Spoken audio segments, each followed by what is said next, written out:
अगर मान लीजिए टिस्को जन कल्याण के लिए एक नीति बनाती है तो क्या उसको हम पब्लिक पॉलिसी कह सकते हैं? तो क्या है डाइसी का रूल ऑफ लॉ और इंडिया में क्या एप्लीकेबल है?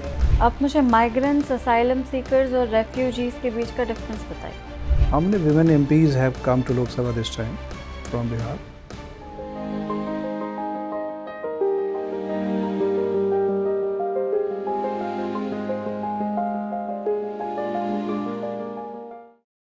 May I come in, sir? May I Come in.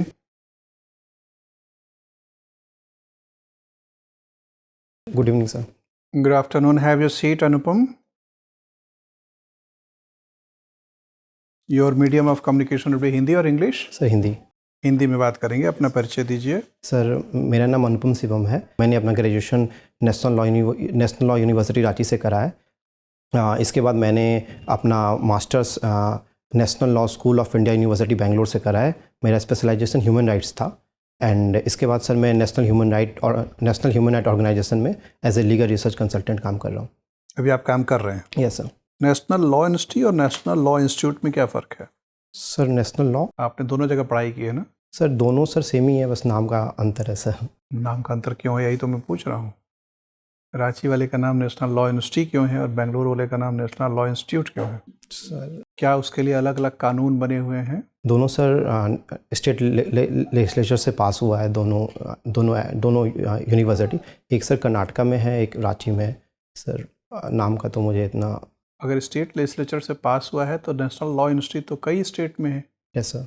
और उनकी संख्या बहुत सारी, कितने सारे हैं नेशनल लॉ यूनिवर्सिटी? सर सारे अलग अलग स्टेट में अलग अलग नेशनल लॉ यूनिवर्सिटी है जिसके सर नाम अलग अलग हैं सर। तो उनका कलेक्टिव एग्ज़ाम क्यों होता है, कैसे होता है?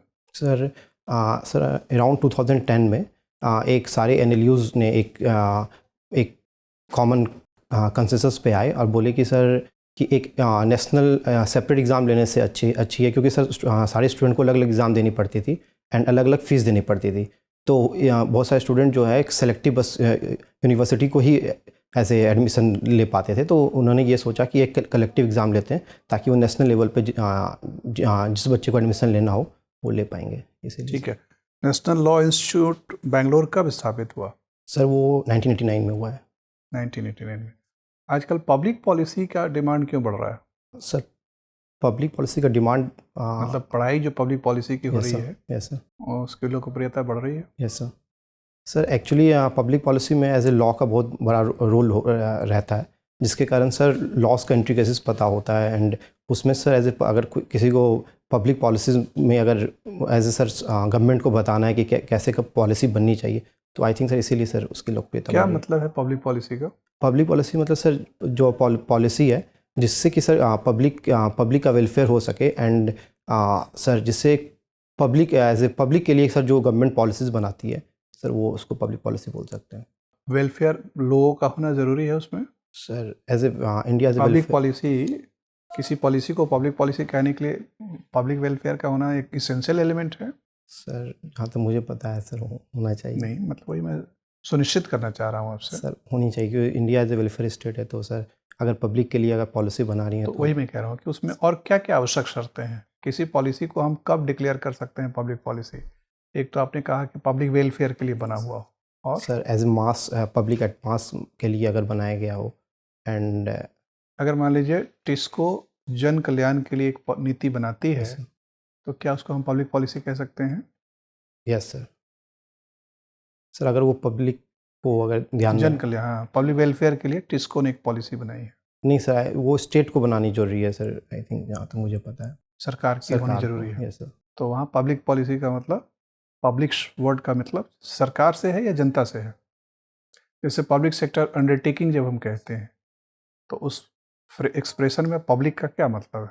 सर वहाँ सर एज ए कोई गवर्नमेंट की इंस्ट्रूमेंटलिटी है जो कि एज ए पब्लिक के लिए या फिर कोई वेलफेयर काम कर रही है सर, जैसे ONGC हो गई और भी सारे जो भी PSU हैं वो सब हो गई।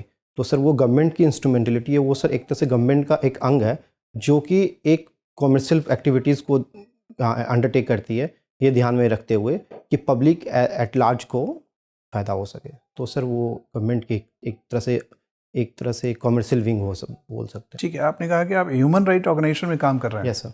लगभग 2 साल से? Yes sir. अच्छा, तो क्या क्या काम आपके पास आया, कौन कौन से प्रोजेक्ट हाथ में रहे?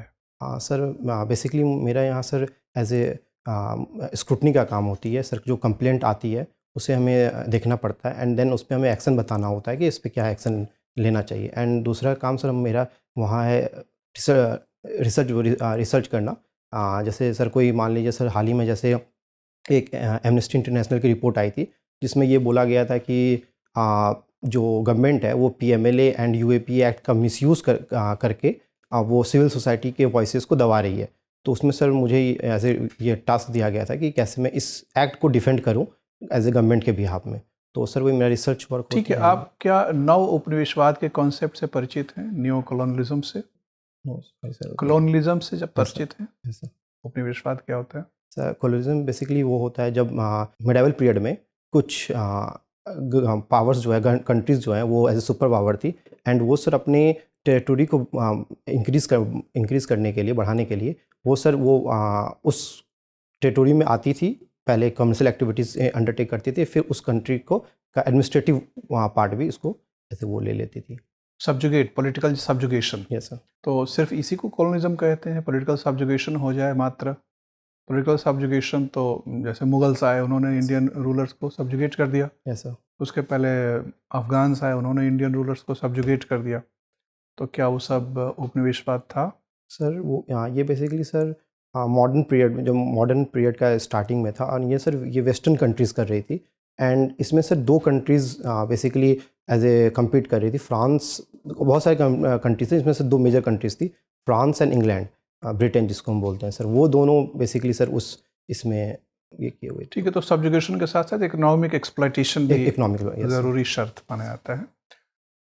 1948 में यूएन की स्थापना के कुछ वर्षों के बाद ह्यूमन राइट डिक्लेरेशन हुआ। क्या आपको लगता है कि ह्यूमन राइट्स का डिक्लेरेशन अपने आप में एक न्यू कॉलोनियल मूव था to continue to put pressure on the newly independent countries? नहीं सर, क्योंकि ह्यूमन राइट के वायलेशन के ज़्यादातर केसेस जो होते हैं वो अफ्रीका और लैटिन अमेरिका और एशिया के देशों के खिलाफ होते हैं, और ये आरोप लगाने वाले ज़्यादातर संस्थाओं का मुख्यालय पश्चिमी देशों में है। कुछ क्रिटिक्स का कहना है कि दरअसल ये पश्चिमी देशों की एक नई चाल है, न्यू कॉलोनियल इंस्ट्रूमेंट है ह्यूमन राइट। आप चूँकि उसी संस्था में उसी उद्देश्य से काम कर रहे हैं, तो आप अपनी राय बताएं इसमें। सर ये एक बहुत मेजर कंट्रोवर्सी है कि एक्चुअली जहाँ सर हाल ही में अमेरिका ने भी UDHR को, ह्यूमन राइट काउंसिल को एज ए एग्जिट कर दिया था, ये बोलते हुए कि वो सर कुछ टारगेटेड कंट्रीज़ ही हैं जिनमें ह्यूमन राइट वायलेशन को हमेशा ये उजागर किया जाता है। तो सर ये एक है मेजर इशूज़ कि बहुत सारे जहाँ ह्यूमन राइट वायलेशन हो रहे हैं वहाँ इसको उजागर नहीं किया जा सकता है। बट मुझे नहीं लगता सर UDHR का आने से ये पॉलिटिकल सब्जुगेशन है, क्योंकि सर UDHR का एक नॉर्मेटिव प्रिंसिपल्स है जो कि बहुत नोबल पर्पस के लिए बनाया गया है सर। जो आर्टिकल 30 आर्टिकल है उसमें, एंड 30 आर्टिकल का सर आप देखिएगा तो बेसिकली मुझे ये लगता है कि वो बेसिकली सर हर एक इंडिविजुअल ह्यूमन को ये राइट्स मिलनी चाहिए। एंड हाँ सर, उसका इम्प्लीमेंटेशन जो है वो कंट्रोवर्शियल है। जहाँ जैसे सर इज़राइल का बार बार ये होता है, इज़राइल में कुछ भी इज़राइल करता है तो उस इशूज़ को बार बार हाईलाइट किया जाता है, बल्कि और कोई वेस्टर्न कंट्रीज़ में होता है तो उसे उतना उजागर नहीं किया जाता है। तो ये इम्प्लीमेंटेशन में सर एक डिबेट है, मैं भी मानता हूँ, बट UDHR सर एक नोबल पर्पस के लिए बनाया गया है। तो आपको नहीं लगता कि कहीं ना कहीं किसी पश्चिमी देश के द्वारा स्थापित संस्था, क्योंकि आप जिस NGO में काम कर रहे हैं उसका भी फंड ज़्यादातर वेस्ट से कहीं ना कहीं से आता होगा? Yes sir. तो पैसे वो दे रहे हैं तो ऐसे वो तो ऐसे ही कारोबारी मानसिकता के लोग हैं। Yes sir. पैसे लगा रहे हैं तो कुछ ना कुछ टारगेट में उनका होगा लक्ष्य। तो कहीं आप एक नव औपनिवेशिक औजार तो नहीं बन गए पश्चिमी देशों के हाथ के? यस सर, क्योंकि मेजर कंट्रीब्यूशन तो इसमें जितनी ह्यूमन राइट की ऑर्गेनाइजेशन काम कर रही है उसमें वेस्टर्न कंट्रीज़ का ही है। बट सर जो ह्यूमन राइट्स जो आया गया है वो सर एक यूनिवर्सल राइट्स दिया गया है, इसको हर एक इंडिविजुअल को एज ए वो बोल सकते हैं सर। बट हाँ सर, इम्प्लीमेंटेशन में तो सर प्रॉब्लम है उसमें। चलिए ठीक है अनुपम। अनुपम, शिवम जी, यस सर।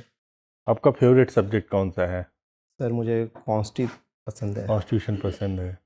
चलिए आप मेरे को parliamentary form of the government क्या होता है बता दीजिए। Sir parliamentary form of government वो होता है जिसमें सर सारे जो काउंसिल ऑफ मिनिस्टर है वो सर एज ए अकाउंटेबल होते हैं एज ए पार्लियामेंट को।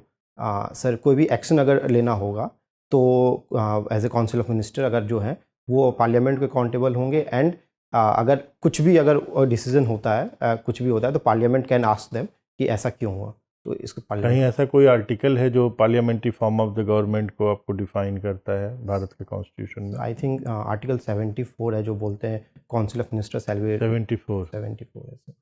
कॉन्स्टिट्यूशनल लॉ और एडमिनिस्ट्रेटिव लॉ में सिमिलरिटी क्या है? सर कॉन्स्टिट्यूशनल लॉ जो भी है वो सर मेजर ओवरलैप करता है एडमिनिस्ट्रेटिव लॉ को सर। ये एडमिनिस्ट्रेटिव लॉ जो है वो रिसेंट में आया है, इससे पहले सर वो कॉन्स्टिट्यूशनल लॉ का ही पार्ट था एंड सर प्रेजेंट टाइम में पार्ट नहीं है? सर है ओवरलैप करता है बट इसे सर सेपरेट विंग बनाया गया सर फ्रांस में। इसको सर सबसे पहले इस अलग एक विंग का ये किया गया था, उजागर किया गया क्या था नाम सर। था उसका फ्रांस में, जिससे एडमिनिस्ट्रेटिव लॉ के बारे सर में बताएगा? ड्राफ्ट एडमिनिस्ट्रेटिव सर बोलते हैं सर, जहाँ तक मुझे याद आ रहा है। अच्छा, क्या है ड्राफ्ट तो एडमिनिस्ट्रेटिव? उसमें सर जो भी एडमिनिस्ट्रेटिव लॉज थी या एडमिनिस्ट्रेटिव कोड थी वो सेपरेट थी। वो कुछ भी एडमिनिस्ट्रेटिव अगर सर डिस्प्यूट होती थी तो उसके लिए फ्रांस में सर वो एक अलग एडमिनिस्ट्रेटिव कोड बनी थी जो कि एडमिनिस्ट्रेटिव चीज़ को देखती थी सर। वो इंडिया में नहीं था बट धीरे धीरे वहीं से सर इसका डेवलपमेंट हुआ है एंड कुछ दिन के बाद हम तो फ्रांस में एट प्रेजेंट टाइम, आप फ्रांस की बात कर रहे हैं, तो फ्रांस में जो सिस्टम है वो सिस्टम तो वहाँ का अलग है, इंडिया का सिस्टम वहाँ का अलग है। फ्रांस में अगर प्रेसिडेंशियल इलेक्शन होता है तो उसके डिफरेंट स्टेज हैं, इंडिया में तो ऐसा डिफरेंट स्टेज है। तो फ्रांस के सिस्टम इंडिया क्यों अपनाए? Why we need administrative sir law? वहाँ से शुरू हुआ इंडिया ने। तो उसके बाद एविड आइसी उस टाइम थे जो कि ये ब्रिटेन के थे सर, उन्होंने उस सिस्टम को क्रिटिसाइज़ किया एंड उन्होंने अपना एक एडमिनिस्ट्रेटिव लॉ का पार्ट दिया जिसमें सर हम theory of equality of law and उन्होंने तो एडमिनिस्ट्रेटिव अकॉर्डिंग टू डाइसी, तो डाइसी ने एडमिनिस्ट्रेटिव लॉ को एक्सेप्ट किया कि नहीं? सर उन्होंने अलग दिया। फ्रांस का जो चल रहा था उन्हें क्रिटिसाइज़ किया एंड उन्होंने अपना एक वो बोला कि जो एडमिनिस्ट्रेटिव लॉ वो अलग है, जो फ्रांस जो कर रहा है वो नहीं है। मैं बता रहा हूँ वो क्या है। अच्छा, मैं बताता हूँ जो है, ठीक है। तो क्या है डाइसी का रूल ऑफ लॉ और इंडिया में क्या एप्लीकेबल है? सर डाइसी ने बोला रूल ऑफ लॉ के बारे में कि 3 तरह का होना चाहिए सर। पहला बोला कि इक्वालिटी ऑफ लॉ, हर जो है वो लॉ के सामने इक्वल है and equal protection of law के बारे में बात किया। एंड तीसरा सर बोला गया कि इक्वल प्रोटेक्शन ऑफ लॉ के बारे में बात किया। आप क्लियर हैं? सर पॉस्टुलेट एक्यूरेट याद नहीं आ पा रहा मुझे तीनों।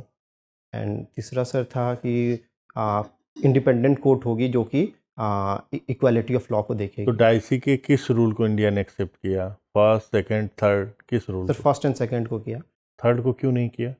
थर्ड को सर पता नहीं सर, इतना आइडिया नहीं है अभी। अच्छा, चलिए कोई बात नहीं। अब इक्वलिटी एंड इक्विटी 2 टर्म हैं, दोनों में डिफरेंस क्या है? सर इक्वालिटी मतलब इक्वालिटी समानता के बारे में बात करता है कि हर आदमी कानून के सामने इक्वल होगा। एंड इक्विटी सर एक तरह से इक्विटी बात करती है कि डिस्क्रिशनरी पावर होती है कोर्ट के पास। वो बोलती है कि जहाँ मुझे लगता है कि एज ए जस्टिस मुझे देना चाहिए और जहाँ लॉ साइलेंट है वहाँ सर इक्विटी रोल प्ले करता है and equity act as a tool to give the justice sir. चलिए, ट्रांसफर ऑफ प्रॉपर्टी एक्ट के मुझे 3 सेक्शंस बता दीजिए और वो 3 इक्विटी के प्रिंसिपल बता दीजिए जो इस पे बेस्ड हैं। सर पहले तो पार्ट परफॉर्मेंस सेक्शन 53A, सो उसमें वो प्रिंसिपल ऑफ इक्विटी पे बेस्ड है। कौन सी इक्विटी है? सर इक्विटी तो एक्यूरेट नहीं आ रहा है बट 53 में ये बोलता है कि अगर किसी के पास अगर प्रॉपर्टी है एंड अगर वो विलिंग है अपने एक्ट को करने के लिए तो और उसने कुछ एज ए डॉक्यूमेंट को एज ए फुलफिल नहीं करा तो उसको लॉ जो है उसके राइट को प्रोटेक्ट करेगी एंड उसे डिस्पोजेस नहीं किया जाएगा अगर वो अपने पार्ट पे कॉन्ट्रैक्ट करने को तैयार है, बस उसने रजिस्ट्रेशन नहीं करवाया तो ये हो गई sir. And marshalling sir, marshalling एक 82 में बात करता है TPA का, वो भी सर इक्विटी पे बेस्ड है। And mortgage redemption and foreclosure कि वो भी सर इक्विटी के डॉक्ट्राइन पे बेस्ड है। लीज ऑफ होल्डिंग आउट क्या होता है और किस सेक्शन में है ये? सर 116 में शायद होल्डिंग आउट का बात। 116 यस सर, TPA का। TPA का। Fundamental right and human right, दोनों में अंतर क्या है?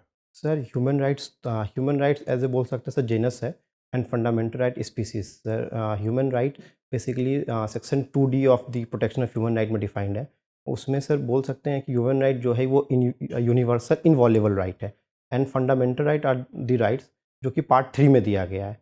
एंड सर हो सकता है कि कुछ राइट्स जो ह्यूमन राइट्स हैं बट वो फंडामेंटल राइट नहीं है। तो जैसे सर राइट टू प्रॉपर्टी वो एज ए ह्यूमन राइट है, बट पहले वो फंडामेंटल राइट था, बट इसे अब एज ए फंडामेंटल राइट अब नहीं माना जाता है।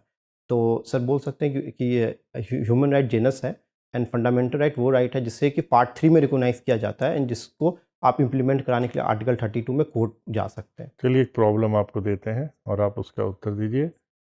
ए जिसकी एज 21 साल की है या 22 साल की है जो लड़का है, बी जिसकी एज 19 साल की है जो एक लड़की है। ए अलग जात से संबंध रखता है, बी अलग जात से संबंध रखता है, दोनों एक दूसरे को प्यार करते हैं लेकिन एक फैमिली जो है वो उनको एक्सेप्ट नहीं करती। लेकिन ए और बी दोनों आर्य समाज मंदिर में जाते हैं और वहाँ पर शादी कर लेते हैं। Yes sir. ठीक है, शादी करने के बाद उनकी जो बी लड़की की फैमिली होती है ए को डराती है, धमकाती है। तो ऐसी स्थिति में किसने अपराध किया, ए या बी ने?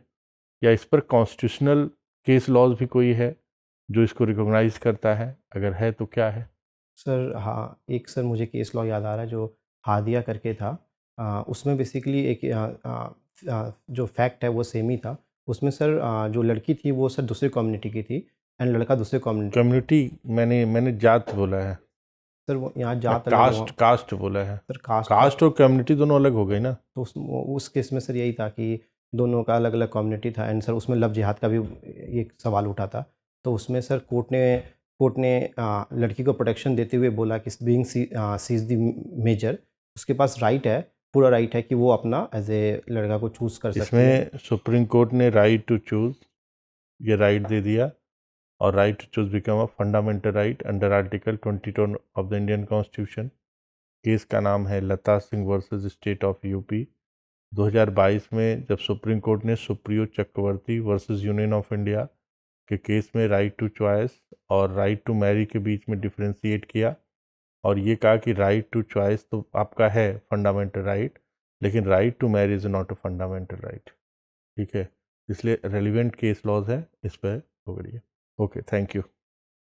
आप मुझे माइग्रेंट्स, असाइलम सीकर्स और रेफ्यूजीज के बीच का डिफरेंस बताइए। यस मैम एसाइलम जो है मैम वो रेफ्यूजीज़ के पहले का स्टेप है।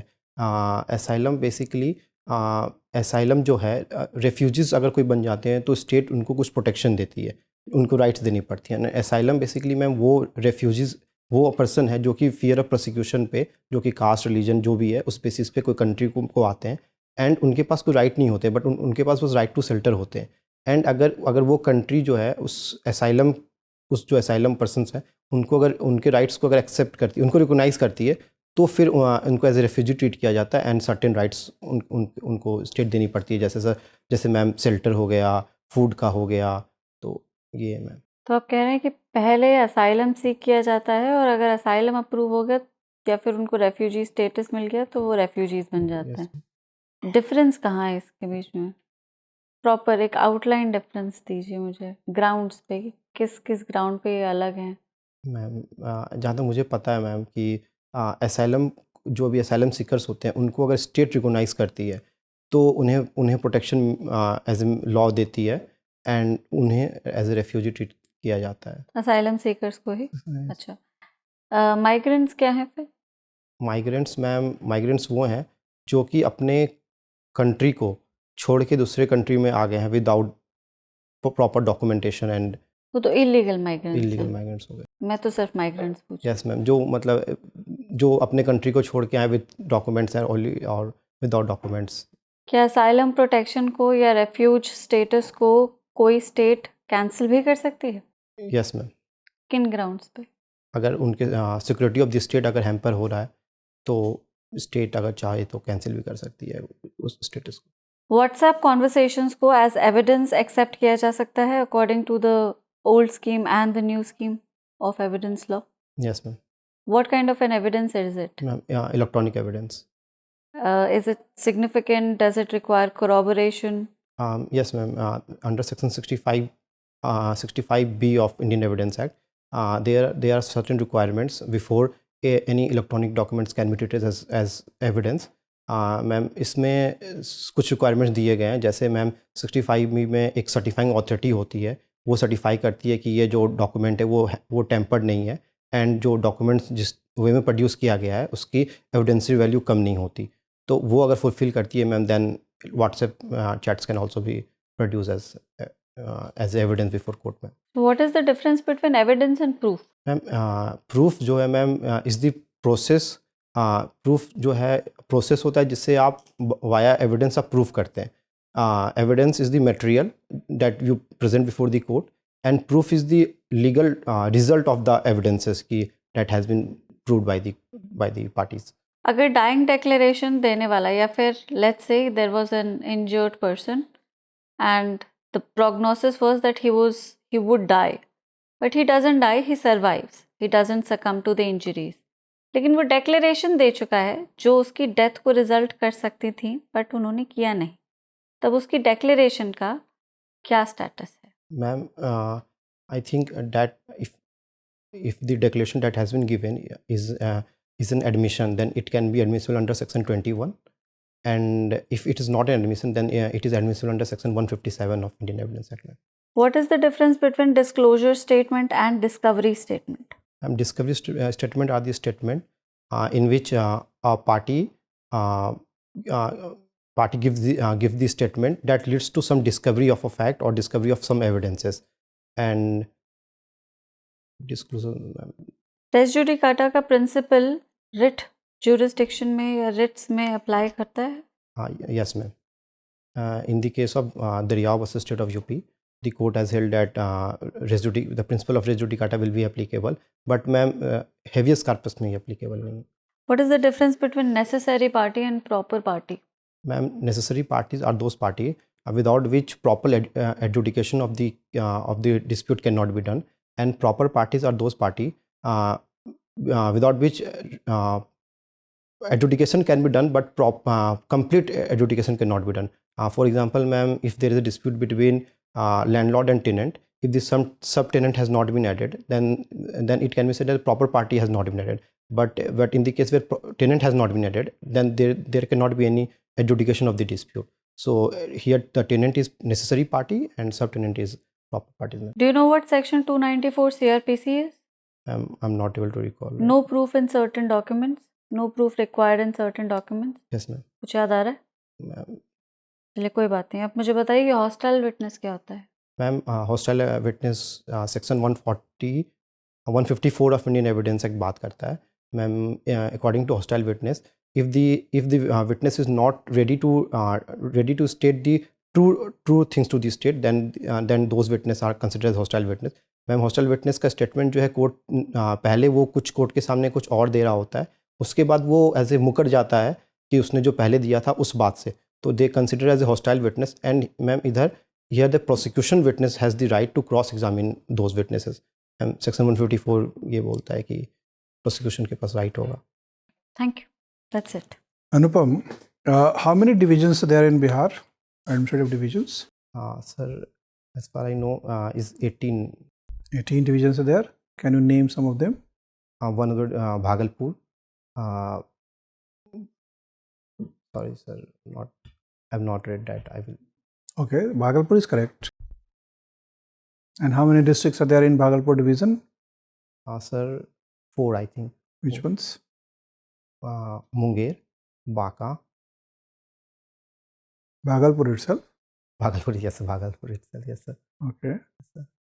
And sorry, sir, not able to recall. Okay. Who is the Chief Minister of Bihar nowadays? Sir, Nitish Kumar. And who is the Governor? Sir, Rajendra Arlekar, sir. Okay. Who is the Speaker of Vidhan Sabha? Sorry, sir, I have not read that news of the Bihar. Okay. How many women MPs have come to Lok Sabha this time from Bihar? Sorry, sir. Do we have a state women commission in Bihar?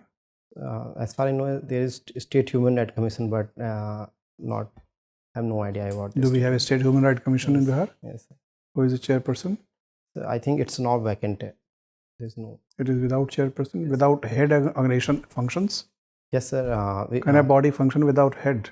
Yes, sir. In NHRC itself, there is no chairperson. Then it's also functional. Still functional. Yes. Headless bodies. Yes, sir. The government is delaying the process to appoint the chairperson. Okay. When NHRC was created Sir, in 1993. and when NHRC Act was passed? Sir, in 1993. 3 itself? Yes, sir. Okay. Not 92? So, no, I think 1993 itself been passed. Okay. And why we were so late when the UN had this declaration in 1948? Why Indian response to that was so late? Actually, sir, UDHR has given the rights that these are the guidelines, that principle that every state has to pass. Thereafter, there was a Paris convention that every state has agreed that they will form some institution, that institution will itself observe that whether the state is following the protection, that state is observing the that there is any violation of human rights. So I think after Paris Convention, the India has also enacted protection of human rights. How many of SDG goals are related to human rights? There are 17 SDGs, but not able to, sir, recall how many are related to human rights. So I think all of them will be one in any way will be Directly or related. indirectly? Yes, sir. Okay. Nice talking to you, Anupam. Your interview is over. You may go now. Thank you, sir. Thank you, ma'am. Thank you.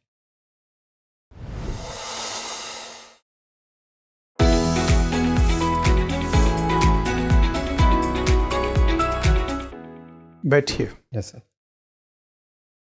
14 नवंबर को है interview ना? Yes, sir. मोटा मोटी 20 दिन तो आपके पास आराम से है ही, 25 दिन भी हो सकता है. कैसा लग रहा है? तैयारी अच्छी है? यस सर, लॉ तो अच्छी है, बट थोड़ा स्टेट के बारे में पढ़ना है एंड थोड़ा करंट अफेयर्स सर. हाँ, तो ये मॉक का पर्पस ही होता है कि आपको पता लग जाए कि कहाँ ठीक है, कहाँ कमज़ोर है, तो अपनी तैयारी को संतुलित कर सकें. ठीक है, तो स्टेट तो पढ़ना चाहिए, आपको पढ़ना पड़ेगा. लेकिन एक सामान्य चीज़ ये है कि अगर ना पता हो तो ना बताएं. जैसे आपने कहा कि भागलपुर में 4 ज़िले हैं, ये गलत है. भागलपुर में 2 ही ज़िले हैं, भागलपुर और बांका. और आपने कहा कि 18 डिवीज़न हैं, ये भी गलत है. बिहार में 9 ही डिवीज़न है, उत्तर प्रदेश में 18 डिवीज़न है. तो और रेफ्यूजी वगैरह की डेफिनेशन भी गलत थी. Refugee is a international status जो कि स्टेट्स दे कॉन्फर करती हैं पर्टिकुलर ग्रुप ऑफ कम्युनिटी या कम्युनिटी पर, because they are being persecuted in their own state and the government is not ready to offer them protection. Asylum लगभग उन्हीं grounds पे offer किया जाता है, लेकिन वो पॉलिटिकल रीजन से ज़्यादा परसिक्यूशन फेस कर रहे होते हैं, right. So that is the difference. So asylum can be obtained by people who are not legally or internationally referred to as refugees. This is a very very basic, और ये human rights का एक बड़ा ही वो है. और asylum को deny या रिजेक्ट किया जा सकता है ऑन पॉलिटिकल रीजंस ओनली, अगर ग्राउंड्स पॉलिटिकल नहीं थे या असाइलम सीकर का ग्राउंड जो रिकॉर्ड है वो क्रिमिनल था. ठीक है. ठीक है, और कुछ लीक से हट के कुछ ऐसे इशू आ सकते हैं, उस पर अपनी राय बनाइए. जैसे आर्टिकल 370 को रिपील करने से ह्यूमन राइट प्रोटेक्ट करने में मदद मिल रही है कि ह्यूमन राइट का वायलेशन हो रहा है, इस पर अपनी राय बनाइए. प्रथम दृष्टि आपको क्या लग रहा है? मुझे लग रहा है कि ह्यूमन राइट का वायलेशन हो रही है, ज़्यादा ही हो रहा है. Yes sir. तो नंबर कट जाएंगे आपके. ओके सर, तो नहीं हो रहा है बोलेंगे, क्योंकि आप लेह लद्दाख वालों को ह्यूमन राइट का सम्मान नहीं कर रहे हैं. उनका ह्यूमन राइट का स्टेटस पहले से बेहतर हो गया कि कमज़ोर हो गया? सर उनका तो डिमांड है कि उनको और मिलनी चाहिए, उन्हें नहीं मिल रही. वो मार्जिनलाइज्ड थे पहले ना. Yes sir. अब उनका ह्यूमन राइट का स्टेटस बेहतर हो गया है. Okay sir. उसी तरह से जो जम्मू रीजन वाले लोग थे जो डिस्प्लेस्ड हो रहे थे, वो they are staying now more secure, safe महसूस करते हैं. तो आपका जो ओपिनियन है वो कश्मीर सेंट्रिक हो गया कि कश्मीर वैल्यू वालों का ग्रीवेंसेस है कि जितनी ऑटोनॉमी पहले वो थे अब उनकी ऑटोनॉमी कम हो गई. तो थोड़ा सा बैलेंस करके चलना पड़ेगा. मैं इसलिए कह रहा हूँ कि आपका जो परसेप्शन है that is condition bye western perception. आपके एनजीओ में जो भी डिबेट चल रहा है, सेमिनार हो रहा है, लिटरेचर आ रहा है, उसमें एक पर्टिकुलर व्यू पॉइंट है और वो व्यू पॉइंट बन रहा है पेरिस में. यस. तो उससे अपने आप को थोड़ा सा लिबरेट करना पड़ेगा. ठीक है, यूसीसी से ह्यूमन राइट को कनेक्ट करके आपकी राय मांगी जा सकती है. सर. कि अगर हम यूनिफॉर्म सिविल कोड को लागू करते हैं बाय फोर्स, तो will it lead to gross violation of human rights? According to me, yes, because if you're not giving the importance of the personal autonomy of an individual, then you are imposing something which is against his desire or his will. So I think, jurisprudence पढ़ना पड़ेगा। एक school of thought है जिसको anarchism कहते हैं। okay, sir. Anarchism ये मानता है कि स्टेटलेस सोसाइटी होनी चाहिए। Yes, sir. ये तो ऐसा उसमें कंप्लीट फ्रीडम होता है इंडिविजुअल्स को। स्टेट इंटरफेयर नहीं करती है इसमें। लेकिन जब भी आप आर्टिकल 19 को रीजनेबल रेस्ट्रिक्शन के साथ देखते हैं, फ्रीडम विद रीजनेबल रेस्ट्रिक्शन, तो उसमें यूसीसी आपको फिर रेलिवेंट लगने लगेगा कि why we need to extend the limit of reasonable restriction. तो उसमें जो पॉपुलर सेइंग है कि my nose begins where your my right begins हाँ। Where your nose ends. Ends. तो थोड़ा सा इसको बैलेंस करना पड़ेगा। मतलब थोड़ा सा नॉलेज आपकी अच्छी है, you are articulating an opinion in a very pleasant manner, लग रहा है कि आप एक अच्छी एकेडमिक एनवायरनमेंट से गुजरे हैं। Yes. मुझे सिर्फ यही खतरा नज़र आ रहा है कि आप कहीं एक्सट्रीम लेवल पे जाके ओपिनियन ना एक्सप्रेस करने लग जाएं, और अननोइंगली कई बार Yes, sir. आपको पता नहीं होता है कि मैं जिस धारा में बह रहा हूँ वो धारा किसी दूसरे ने बनाई है। Yes, sir. जैसे मकाले ने कहा था कि पढ़ाएंगे हम, लेकिन लाइब्रेरी हमारे हाथ में होगी, Yes, sir. कि क्या इंडियन सोचते हैं वो हम तय करेंगे। तो बस उतना ही आप थोड़ा सा सतर्क रहिए, और इसके लिए ज़रूरी है कि आप जो इंडिजिनस नॉलेज है, जैसे बिहार का लोकल जो इंस्टीट्यूशनल सेटअप है, Yes, sir. Socio cultural environment है, जिस इन्वायरमेंट में लोगों के ग्रीवेंसेस जर्मिनेट होते हैं। Yes, sir. अगर किसी के मन में शिकायतें हैं तो शिकायतें इसलिए हैं क्योंकि इंडिविजुअल एस्पिरेशन और सिस्टमिक अरेंजमेंट के बीच में कॉन्फ्लिक्ट हो रहा है। Yes, sir.